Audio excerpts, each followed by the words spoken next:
Matthias Weller est professeur de droit civil et droit de la propriété intellectuelle de l'université de Bonn. Il a plus de 200 publications sur le sujet et il est diplômé en droit de l'éducation des universités de Heidelberg et de Cambridge et en droit privé de l'Institut juridique de l'université de Harvard. Son PhD porte sur le contrôle par les États des choix opérés dans les accords internationaux et de 2002 à 2010, il a été chercheur titulaire à Heidelberg en droit comparé international. En 2006, il a participé à la fondation de l'Institut allemand du droit des beaux-arts de Heidelberg et depuis, il organise annuellement un colloque sur le droit des beaux-arts de Heidelberg. Il est titulaire d'une chaire de droit civil et de droit privé international à l'université de Wiesbaden et il a fondé le Centre de recherche juridique sur les conflits commerciaux internationaux et il co-dirige l'Institut de droit civil international de l'université de Bonn. Il a la parole.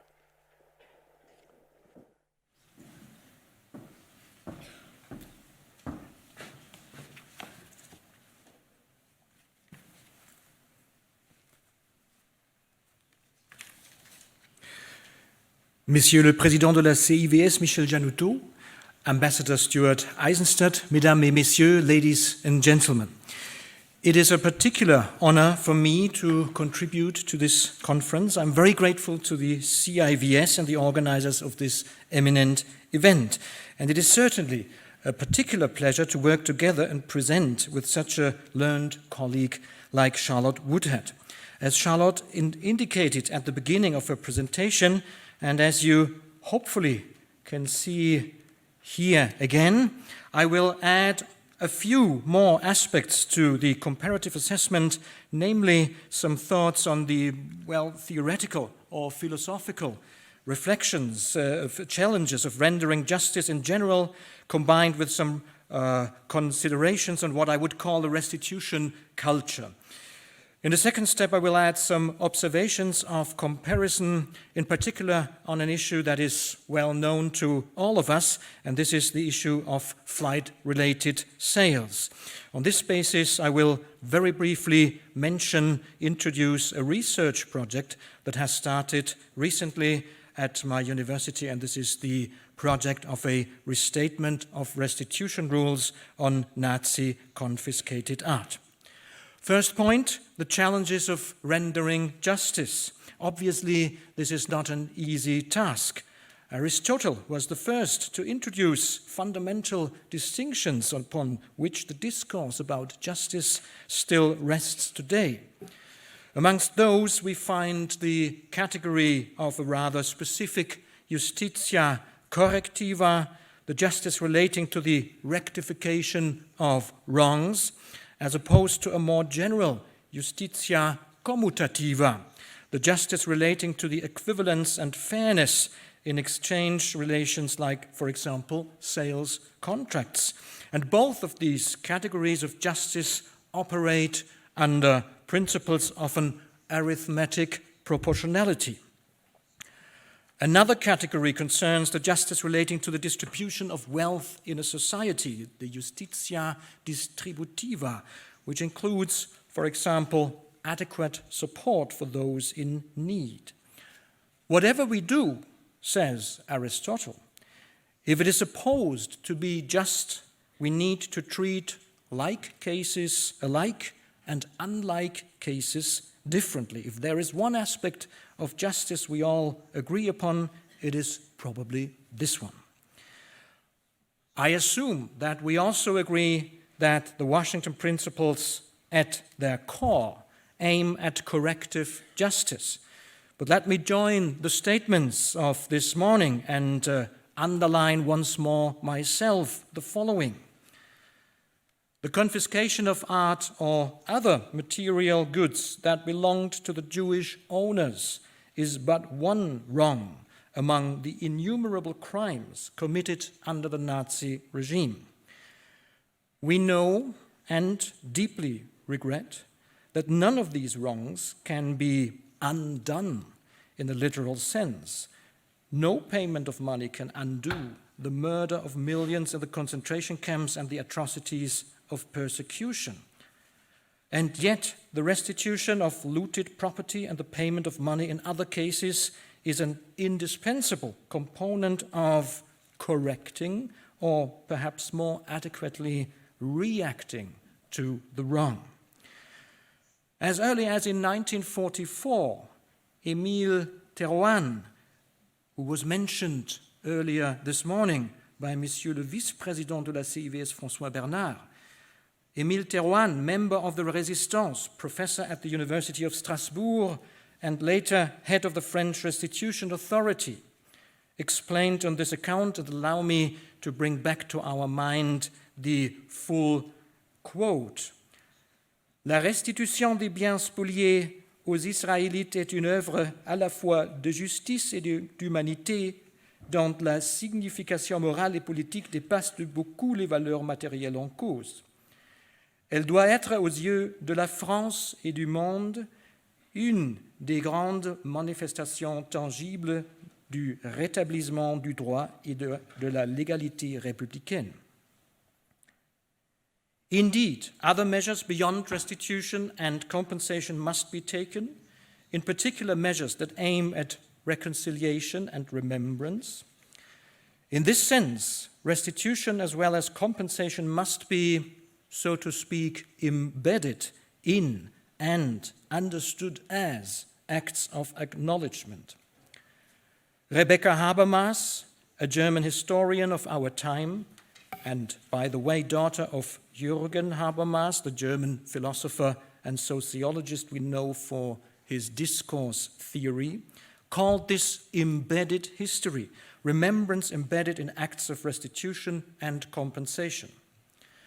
Such restitution culture may ultimately pave the way for reconciliation, or towards.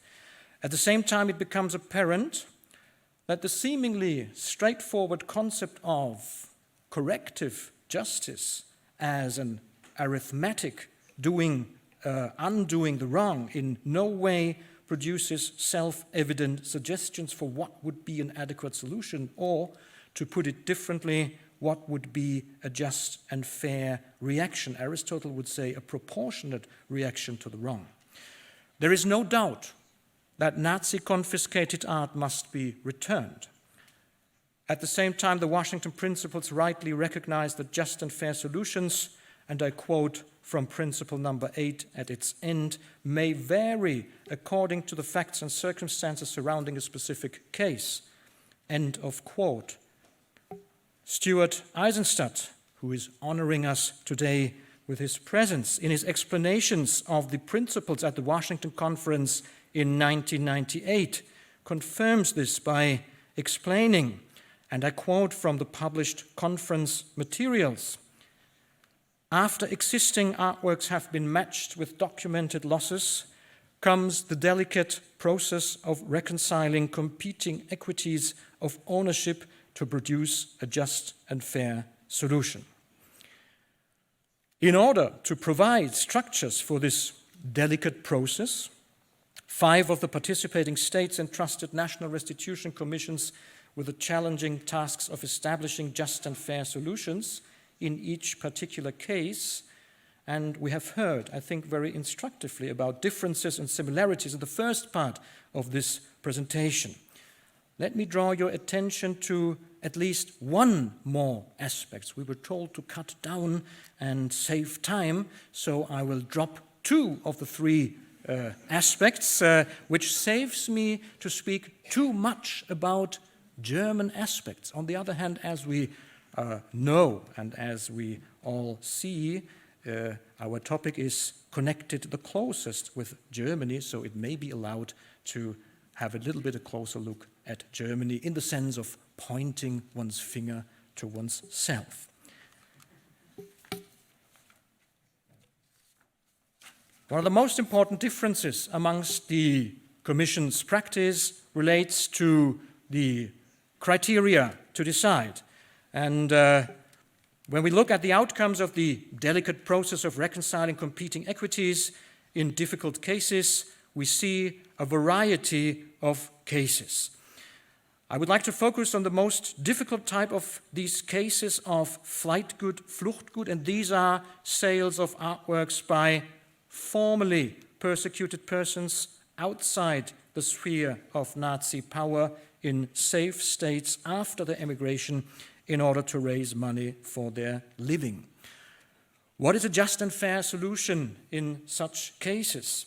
The commissions have come to different conclusions, and you see on the table those flight-related sales cases we could identify so far. I'm sure there are more, in particular in the practice in Germany that takes place mainly outside the recommendation practice of the German Commission. You will see some of the cases again that were discussed by Charlotte Woodhead, but here the comparison is not in relation to the same claimants, but to the same subject matter. I would love to discuss these 12 recommendations in all of their aspects, but again, for reasons of time, I will restrict my presentation to the few of them that come from Germany. The German Commission was the first to deal with this issue in 2005. The case concerned Julius Freund, and we have heard about it already in the first part of this presentation. Later, as you can see on the table, and as Charlotte explained already, the Austrian Commission decided differently on the same facts, and this is, as such, a problem for justice, without saying which of the solutions is the just and fair one, without saying that either one is unfair or unjust. In 2014, the German Commission dealt with its next case on flight-related sales, this time in the case of Clara Levy. Clara Levy had managed to emigrate to Luxembourg in order to join one of her children. She had managed to transfer large parts of her belongings to Luxembourg, including 78 paintings. Clara died in 1940 and passed on her assets to her 4 children. One of these children, her daughter Else Bergmann, had emigrated to New York in 1938. Part of Clara's household stored in Luxembourg was shipped to New York, and on a quite clear balance of probabilities, the painting in question, Lovis Corinne's Drei Grazien, 3 Graces, from 1904, was shipped out as well. The remaining parts of the assets were taken by the Nazis.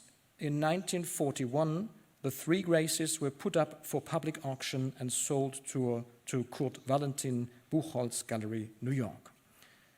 In 1949, the Kunstmuseum in Bern, Switzerland, acquired this painting and resold it to the Bavarian State Gallery in 1950. The German Commission held, and I quote in English translation, "It is not to be presumed that the Washington Declaration, even if it is interpreted in the widest possible sense, and thus extended to cover also forced sales or other forms of persecution-related confiscation, aims to reverse sales transactions such as this one, which was effectively concluded under civil law by the rightful owners in New York and the subsequent resales of the painting." End of quote. You will certainly pose the question, how can this be reconciled with the first recommendation of the German Commission in the case of Julius Freund? In 2016, in the case of Alfred Flechtheim, in connection with an auction in London, the German Commission rejected again the claim, but developed its reasoning. And I quote again in English translation, "If an art dealer and collector persecuted by the Nazis sold a painting on the regular art market or at auction in a safe country abroad, there would have to be very specific reasons to recognize such a sale as a loss of property as the result of Nazi persecution. In the case of Flechtheim, no such reasons are apparent." So the ratio seems to be, in principle, Fluchtgut, flight-related sales of that kind, does not result in restitution unless there are very specific reasons to the contrary. This principle appears to be still more favorable to claimants than the position on Fluchtgut taken in Austria. Julius Freund, Georges Gross, Hugo Simon, and the United Kingdom in the case of Ida Netter and Otto Koch. Unfortunately, the German recommendation does not say what might constitute such very specific reasons that exceptionally may tip the balance towards restitution. I have a theory on this point, but it's my own speculation, and I would like to see the answer in the recommendations themselves. In March of 2019, the German Commission decided in the case of Max Emden. Max Emden was the founder of leading department stores in Germany in the 1920s, among them Kaufhaus des Westens in Berlin, Oberpollinger in Munich, and 30 department stores with roughly 10,000 employees. Emden sold all of these assets to Karstadt in 1926, emigrated from Germany to Switzerland in 1927, and bought 2 islands, the Brissago Islands in the Lago Maggiore. He ultimately became a Swiss citizen, but large parts of his assets remained in Germany and were later taken by the Nazis. Facing increasing economic difficulties in Switzerland after 1937, he sold several paintings by Canaletto in Switzerland. The German Commission decided to recommend restitution since, and I quote again, Max Emden's economic plight was directly caused by National Socialist persecution. Correct, but how can we reconcile this argument of causality with the German cases of Clara Levy and Alfred Flechtheim and the Austrian cases Georges Gross, Hugo Simon and Julius Freund and the UK case Ida Netter, Otto Koch, to say nothing at this moment about the Dutch cases, and we would still have to include the French perspective on flight goods in our comparative assessment. What is the lesson to learn for us? I would say that we should go back to the beginning, back to Aristotle, and take seriously what he said about the fundamentals of any kind of justice, treat like cases alike and unlike cases differently. For doing this, we need to be informed exactly about the reasons of the respective commissions, why they decided, how they decided. And then we should try to improve consistency by comparison. Several initiatives are ongoing in this respect, and I believe that the creation of the European network of the 5 commissions is a central and most important step, and I am grateful to the chairman of the German Commission, Hans-Jürgen Papier, who acknowledges in his editorial to the latest newsletter of the network the need to discuss jointly the solutions to similar problems that the 5 commissions are faced with. And he specifically makes reference to the problem of flight-related sales as an example. In order to further support and structure reflections in this sense, the German government decided to finance the project of a restatement of restitution rules on Nazi-confiscated art, an academic research project that has started at the University of Bonn in April of this year. I'll come to the end.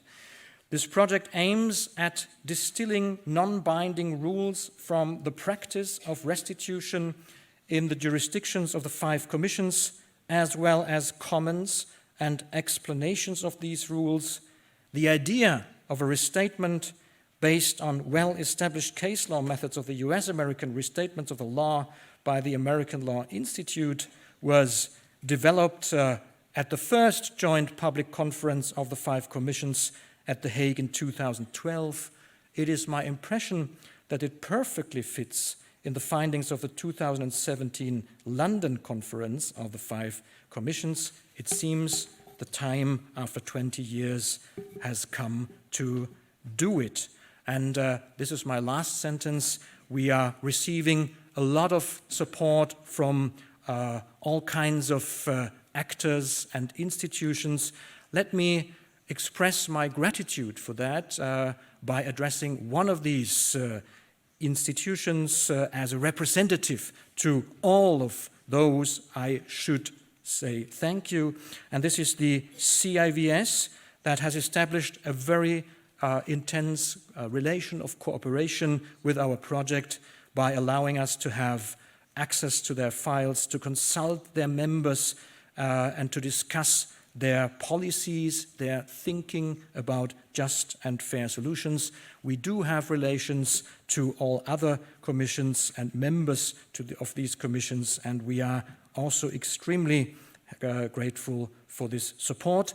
There are other institutions, German museums, Commission for Looted Art Recovery, the Deutsche Zentrum Kulturgutverluste in Magdeburg supports us fabulously. And at the end of the day, within the project, we hope to receive your support and to be able to include your expertise to formulate a restatement of restitution rules that further implements the Washington principles and to brings us maybe further to what we can call just and fair solutions. Thank you very much for your attention.